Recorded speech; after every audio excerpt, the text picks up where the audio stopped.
So today we're going to be talking about minimum wage. So this speech is going to be on how we all deserve more than minimum wage.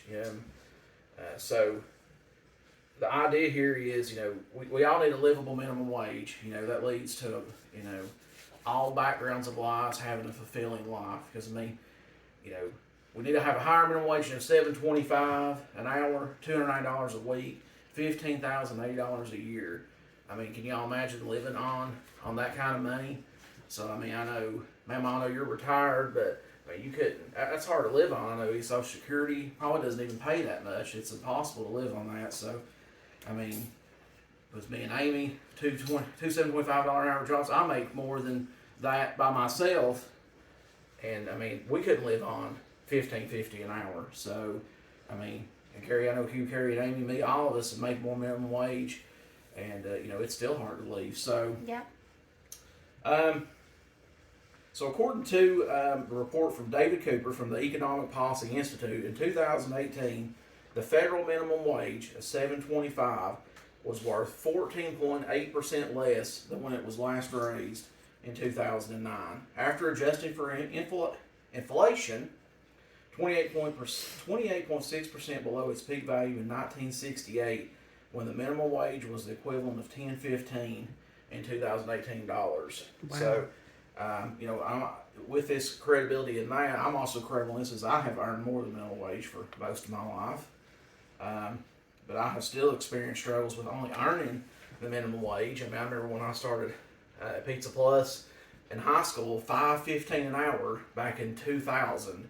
So, that $5.15 can go a lot further then than it would now, for sure, even just 20 years ago. So, but this speech is going to cover positives of needing a livable minimum wage across all genders, races, and educational levels. So, first thing we're going to look at is how raising the minimum wage to $15 an hour will reduce gender and racial pay gaps. And y'all have that handout in front of you.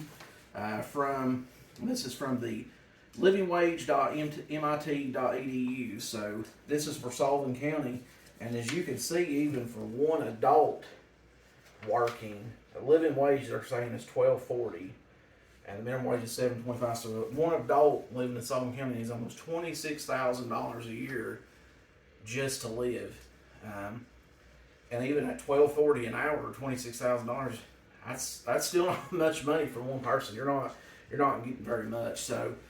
First thing we'll go over is, according to AmericanProgress.org, women make up the majority of workers who would benefit from raising the minimum wage to $15 an hour. They also state that 31% of African Americans and 26% of Latinos would get a raise if the federal minimum wage were raised to $15 an hour. 23% of those will benefit as a black or Latino woman. So people of color are often paid 10 to 15% less than their white peers.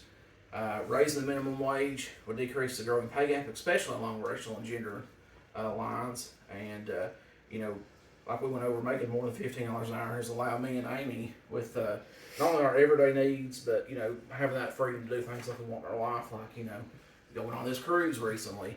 Making the minimum wage, we had to save for 5 years to do that. So, the next thing we're going to go on to is how raising the minimum wage would benefit most adult workers, even those with college degrees. So, again, the Economic Policy Institute states that 65.8% of workers who would benefit from a $15 an hour minimum wage are 25 or older, and only 10% of teenagers being affected. You often hear raising the minimum wage is going to go to hamburger flippers, which is not always true. So currently the minimum wage is $7.25. It's not been raised in over a decade.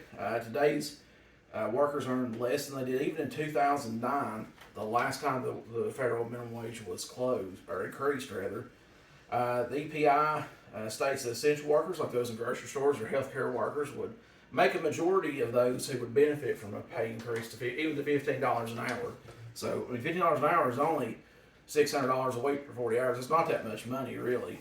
So, my current employer already pays more than $15 an hour. It's increasing to $18 in January. It is a significant boost in pay that would help retain me. Even with that, they could still pay more.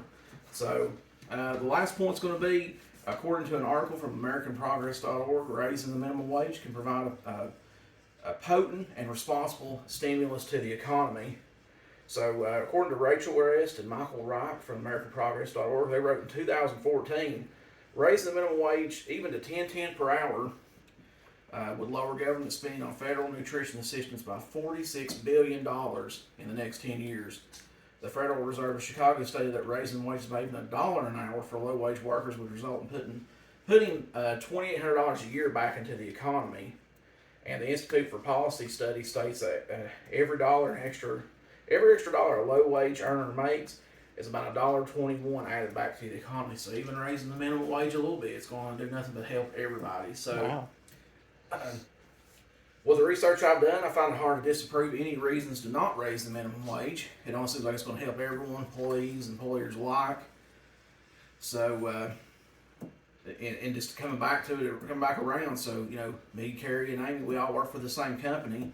But can you imagine doing this job for $7.25 an hour and what our lives would be like? So, again, $7.25 an hour, or $15 an hour, $290 or $600 a week, or $15,008 or $31,200 a year. That's what the difference in $7.25 and $15 an hour would even make. So, it's going to come back to what all can we do to make a difference.